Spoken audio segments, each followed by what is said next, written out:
My name is Rick Burrell. I'm the Director of Physical Therapy and Occupational Therapy here at Good Shepherd Healthcare System. This video is to go over some advanced hip strengthening exercises once you're in therapy. You'll be doing a lot of these exercises in therapy, but we want you also doing them at home. So this video is to help you remember what to do at home. So the first exercise we want to show you is called bridging. You're lying down, your hips and knees are bent, and you raise your bottom up and down. Okay? The next exercise is an advancement of this. You won't be able to do this right away, but once you're in therapy, they'll help you with this. You're going to raise your bottom and now march. Okay? This will work hip stabilization. Okay?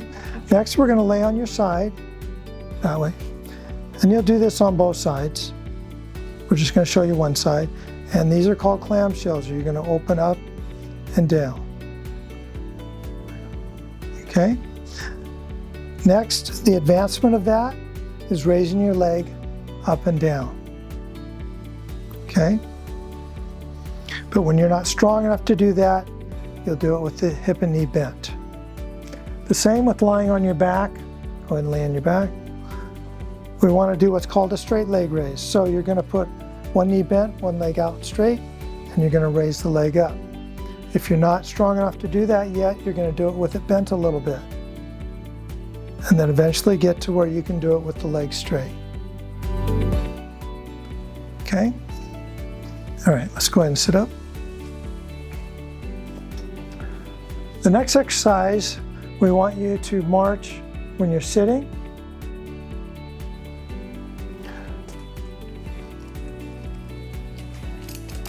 And when you're standing.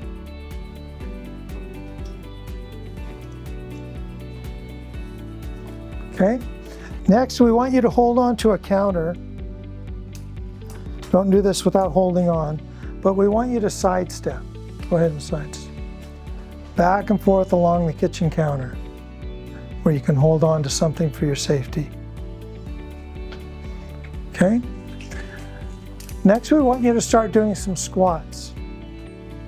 And you can do those inside the walker, where you're inside the walker, you're using your hands on the walker, and you squat down and come up. Okay? And then you can do that holding on to a kitchen sink and squat down. And you can do it both ways.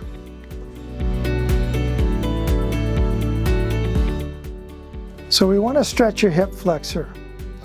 So what you're going to do is try and lay down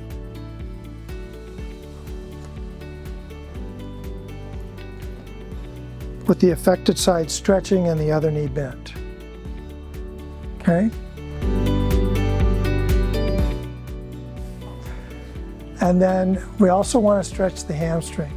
Now, after hip surgery, if you've had the posterior approach, which most of you will, we don't want you bending past 90 degrees. So how do you stretch your hamstring and not bend past 90 degrees?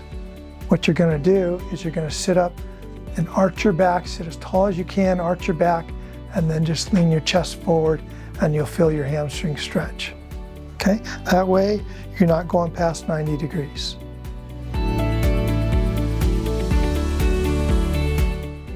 So the last exercise I want to show you for this is to do a step. You're going to go up one step and back down the step. You want to be able to hold on to something for your safety. Okay?